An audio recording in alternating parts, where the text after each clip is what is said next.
Bismillahirrahmanirrahim. Assalamualaikum warahmatullahi wabarakatuh. Saya Nadia Amalinal Husna dari kelompok 4 Auditing 2 dengan NPM 18510300239 kelas akuntansi A.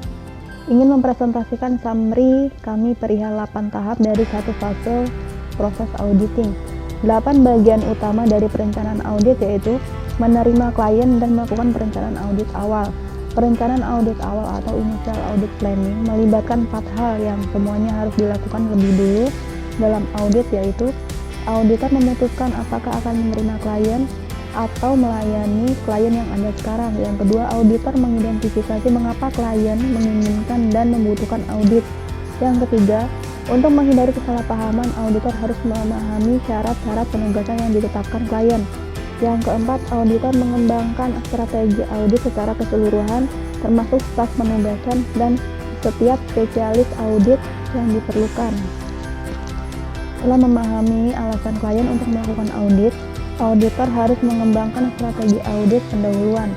Strategi ini harus mempertimbangkan sifat klien, termasuk bidang-bidang di mana terdapat resiko salah saji signifikan yang lebih besar. Auditor harus menempatkan staf yang tepat pada penugasan untuk memenuhi standar auditing yang berlaku umum untuk meningkatkan efisiensi audit. Standar umum yang pertama yaitu audit harus dilakukan oleh orang yang memiliki keahlian dan pelatihan teknis yang memadai sebagai auditor. Oleh karena itu, setiap staf yang ditugaskan harus mengingat standar tersebut. Di samping itu harus mempunyai pengetahuan tentang industri klien. Pertimbangan utama dalam penentuan staf adalah kebutuhan akan kontinuitas dari tahun ke tahun. Kontinuitas tersebut dapat membantu KAP mempertahankan pemahamannya atas persyaratan teknis serta hubungan antar pribadi yang lebih dekat dengan personil klien. Cukup, terima kasih. Selanjutnya akan dijelaskan oleh Saudara Marianti. Baik, perkenalkan, nama saya Marianti, NPM 18510300248. Di sini saya akan menjelaskan materi yang kedua tentang memahami bisnis dan industri klien. Pemahaman yang menyeluruh atas bisnis dan industri klien serta pengetahuan operasional perusahaan sangat penting bagi seorang auditor untuk melaksanakan audit yang memadai. Dalam proses pemeriksaan keuangan, maka seorang auditor wajib memperoleh pengetahuan yang cukup luas tentang bisnis untuk memungkinkan seorang auditor dalam memahami peristiwa, transaksi, dan juga praktik tentang laporan keuangan tersebut. Untuk pengetahuan tentang bisnis dan industri klien, maka dilakukan dengan mempelajari tentang kertas kerja audit sebelumnya yang bersifat bisnis klien ini dapat mempengaruhi besarnya resiko salah saji laporan keuangan. Nah, resiko bisnis klien ini adalah resiko bahwa klien akan gagal dalam memenuhi tujuannya. Maka dengan bisnis industri klien ini memiliki faktor-faktor yang meningkatkan pemahamannya. Pentingnya pemahaman bisnis dan industri klien, di antaranya yang pertama yaitu penurunan yang signifikan pada kondisi ekonomi. Yang kedua yaitu teknologi informasi yang menghubungkan perusahaan klien dengan pelanggan dan pemasok utama. Dan yang ketiga yaitu klien telah memperluas operasionalnya secara global. Dan yang keempat yaitu semakin pentingnya modal manusia dan aset tidak berwujud. Dan yang terakhir yaitu banyaknya klien yang mungkin telah berinvestasi dalam instrumen keuangan yang cukup kompleks. Maka dalam hal ini auditor mempertimbangkan faktor-faktor dalam pendekatan yang strategis dan untuk memahami bisnis dan industri klien tersebut. Baik, sekian, terima kasih. Saya Iga Almautia, NPM 18510300270. Di sini saya akan membahas tentang menilai resiko bisnis klien. Auditor menggunakan pengetahuan yang diperolehnya dari pemahaman strategis atas bisnis dan industri klien untuk menilai resiko bisnis klien, yaitu resiko klien akan gagal dalam mencapai tujuannya. Resiko bisnis klien akan timbul dari banyak faktor yang mempengaruhi klien dan lingkungan. keuangannya, seperti teknologi baru yang mengikis keunggulan kompetitif klien atau klien gagal melaksanakan strateginya sebaik saing.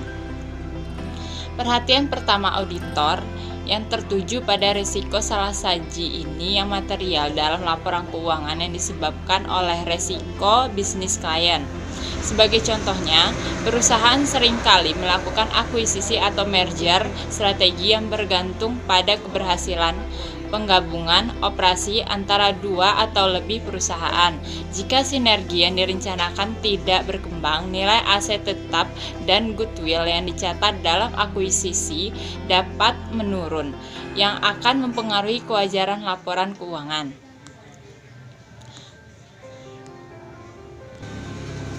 Penilaian auditor atau risiko bisnis klien mempertimbangkan industri yang digeluti klien dan faktor eksternal lainnya, serta strategi bisnis klien dan faktor internal lainnya. Auditor juga mempertimbangkan pengendalian manajemen yang dapat mengurangi risiko bisnis, seperti praktek penilaian risiko yang efektif dan tata kelola perusahaan. Risiko lainnya adalah mempertimbangkan keefektifan pengendalian manajemen. Puncak ada kalanya disebut resiko residu atau residual risk. Setelah mengevaluasi resiko bisnis klien, kemudian auditor dapat menilai resiko salah saji yang material dalam laporan keuangan ini dan kemudian menerapkan model risiko audit untuk menemukan luas bukti audit yang tepat. Penggunaan model risiko audit ini akan dibahas di pembahasan selanjutnya. Terima kasih. Saya Pertiwi Handayani, NPM 181030278. Selanjutnya saya akan membahas tentang melaksanakan prosedur analitis pendahuluan. Tujuan prosedur analitis pendahuluan terdiri atas prosedur analitis awal, prosedur analitis substantif, prosedur analitis akhir. Auditor melaksanakan prosedur analitis pendahuluan untuk memahami dengan lebih baik bisnis klien dan untuk menilai risiko bisnis klien. Salah satu prosedur tersebut membandingkan rasio klien dengan benchmark industri atau pesaing untuk mengindikasikan kinerja perusahaan. Pengujian pendahuluan sepertinya dapat mengungkapkan perubahan yang tidak biasa dalam rasio yang dibandingkan. Auditor mengidentifikasi area yang mengalami kenaikan risiko salah saji yang membutuhkan perhatian lebih lanjut selama audit. Contoh The Hillsbrook Hardware CO digunakan untuk mengilustrasikan penggunaan prosedur analitis pendahuluan sebagai bagian dari perencanaan audit. Prosedur ini diikuti dengan ikhtisar proses perencanaan audit dan pembahasan lebih lanjut tentang penggunaan prosedur analitis selama audit berlangsung. Perusahaan ini adalah provider utama di industri perangkat keras secara keseluruhan yang didominasi oleh mata rantai nasional seperti Home Depot dan Lowe's. Para auditor Hillsbrook mengidentifikasikan peningkatan persaingan yang potensial dari mata rantai nasional sebagai risiko bisnis klien yang khusus. Pasar Hillsbrook terdiri dari toko-toko perangkat keras independen yang lebih kecil. Peningkatan persaingan yang lebih kecil mempengaruhi penjualan dan profitabilitas para pelanggan ini, yang juga akan mempengaruhi penjualan Hillsbrook dan nilai aset seperti piutang usaha serta persediaan. Auditor dapat menggunakan informasi tentang rasio untuk mengidentifikasikan area di mana Hillsbrook menghadapi peningkatan risiko salah saji, mengindikasikan bahwa Hillsbrook beroperasi cukup baik meskipun ada peningkatan persaingan yang dari sejumlah mata rantai nasional yang lebih besar walaupun lebih rendah dari rata-rata industri. Ukuran likuiditas menunjukkan bahwa perusahaan berada dalam kondisi keuangan yang baik. Demikian penjelasan dari saya. Assalamualaikum warahmatullahi wabarakatuh. Nama saya Asia Cahya Pertiwi, NPM 1851020994. Jadi di sini saya akan menjelaskan materi mengenai materialitas dan risiko audit. Baiklah, materialitas itu adalah suatu informasi akuntansi yang dihilangkan atau salah saji dalam lingkungan yang berlaku mungkin akan mengubah pertimbangan seseorang yang bersandar pada informasi tersebut karena kehilangannya atau salah saji informasi tersebut. FASB mendefinisikan yaitu besarnya kealpaan dan salah saji informasi akuntansi yang dalam lingkungan tersebut membuat kepercayaan seseorang berubah atau terpengaruh oleh adanya kealpaan dari salah saji tersebut. Tanggung jawab auditor adalah menentukan apakah laporan keuangan mengandung kesalahan yang material. Selanjutnya, langkah-langkah dalam menerapkan materialitas yaitu menetapkan pertimbangan awal materialitas, mengalokasikan pertimbangan awal materialitas pada segmen audit, mengestimasi keseluruhan dalam segmen, mengestimasi keseluruhan kesalahan, membandingkan keseluruhan estimasi dengan pertimbangan awal materialitas yang telah direvisi. Materi selanjutnya yaitu resiko audit. Adalah resiko yang terjadi dalam hal auditor tanpa disadari tidak memodifikasi pendapatnya sebagaimana semestinya atas suatu laporan keuangan yang mengandung salah saji material.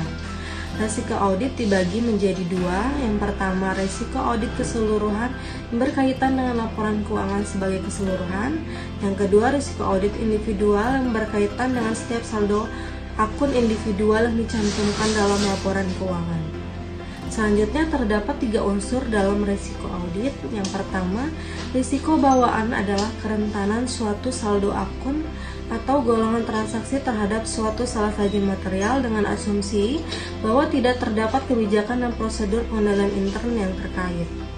Yang kedua, risiko pengendalian adalah risiko terjadinya salah saji material dalam suatu asersi yang tidak dapat dicegah atau dideteksi secara tepat waktu oleh pengendali intern entitas. Yang terakhir, risiko deteksi adalah risiko sebagai akibat auditor tidak dapat mendeteksi salah saji material yang terdapat dalam suatu asersi. Risiko deteksi ditentukan oleh aktivitas, prosedur audit, dan penerapannya oleh auditor. Sekian. Saya Dainta Aisyah dengan MPR 1851-0299. Saya akan menjelaskan tahapan perencanaan audit yang kelima, yaitu adalah memahami pengendalian internal dan menilai risiko pengendalian.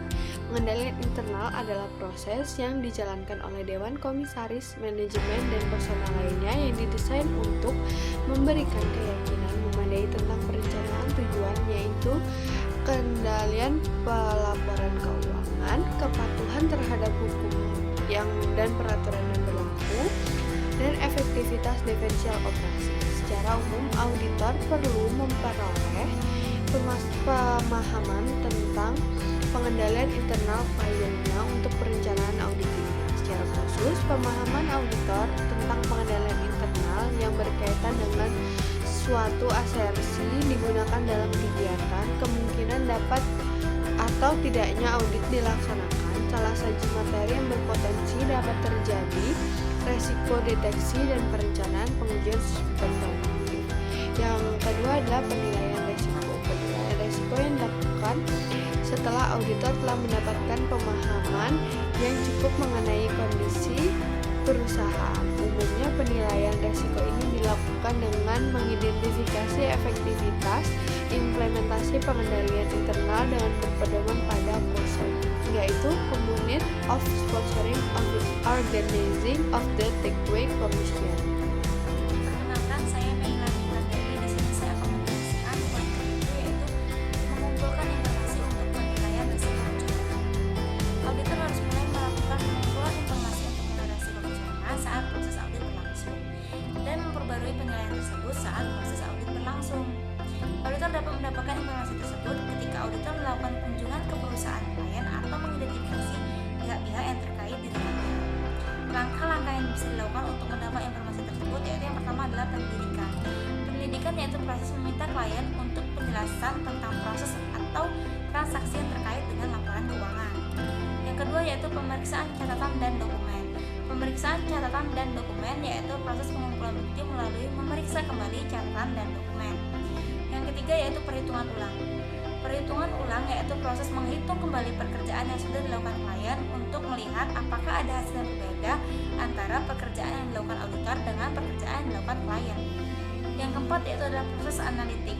Proses analitik yaitu proses mengevaluasi informasi keuangan melalui analisis tren, rasio, atau hubungan antara data termasuk data keuangan maupun non-keuangan. Lalu yang terakhir ada tes penilaian. Tes penilaian yaitu menghitung aset berwujud. Auditor dapat mengonfirmasi jumlah peralatan atau produk tertentu untuk memastikan bahwa nilainya sesuai dengan pernyataan perusahaan. Saya Ega Sezelika, NPM 1851030319. Saya di sini akan menjelaskan tahapan perencanaan audit yang ke-8, yaitu mengembangkan strategi audit dan program audit secara keseluruhan. Jenis pengujian. Dalam mengembangkan suatu rencana audit secara keseluruhan, auditor menggunakan 3 jenis pengujian untuk menentukan apakah laporan keuangan telah disajikan secara wajar. Yang pertama, prosedur penilaian risiko. Penilaian ini dilaksanakan untuk menilai risiko salah saja yang material dalam laporan keuangan. Auditor melaksanakan pengujian pengendalian, pengujian substantif atas transaksi, prosedur analitis, dan pengujian atas rincian saldo sebagai respon terhadap penilaian auditor atas risiko salah saji yang material. Yang kedua, pengujian pengendalian. Pemahaman auditor atas pengendalian internal digunakan untuk menilai risiko pengendalian bagi setiap tujuan audit yang berkaitan dengan transaksi. Apabila kebijakan dan prosedur pengendalian dianggap telah dirancang secara efektif, auditor akan menilai risiko pengendalian pada tingkat yang mencerminkan keefektifan relatif pengendalian tersebut. Yang ketiga, pengujian substansial atas transaksi. Pengujian substantif adalah prosedur yang dirancang untuk menguji salah saji dolar atau salah saji moneter yang secara langsung mempengaruhi kebenaran saldo laporan keuangan. Auditor yang dapat mengandalkan pada 3 jenis pengujian substantif, pengujian substantif atas transaksi, prosedur analitis, dan pengujian rincian saldo. Memilih jenis pengujian yang akan dilaksanakan. Beberapa faktor yang mempengaruhi pemilihan auditor atas jenis pengujian yang akan dipilih, termasuk ketersediaan 8 jenis bukti, biaya relatif dari setiap jenis penguji, efektivitas pengendalian internal, dan resiko inheren. Ketersediaan jenis bukti untuk prosedur audit selanjutnya. Masing-masing dari 4 jenis prosedur selanjutnya hanya melibatkan jenis bukti tertentu, konfirmasi, dokumentasi, dan sebagainya. Sekian, terima kasih.